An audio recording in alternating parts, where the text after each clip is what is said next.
మట్టి నుంచి పుట్టి పెరిగి మనిషైన వాణ్ణి, కట్టుబట్టలుంటే చాలు అనుకున్న వాణ్ణి, సాటి వారి సేవకై బ్రతికున్న వాణ్ణి.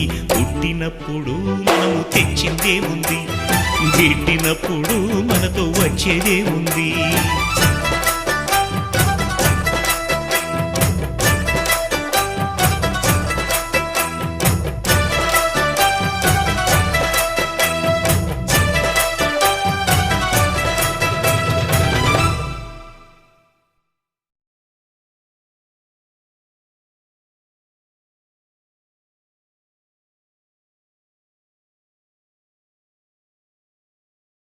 వర్షం పడితే పొలాల్లో ఉంటాడు, వత్తు వస్తే ప్రజలతో కదిలిపోతాడు.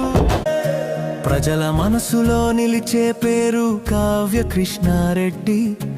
వర్షమై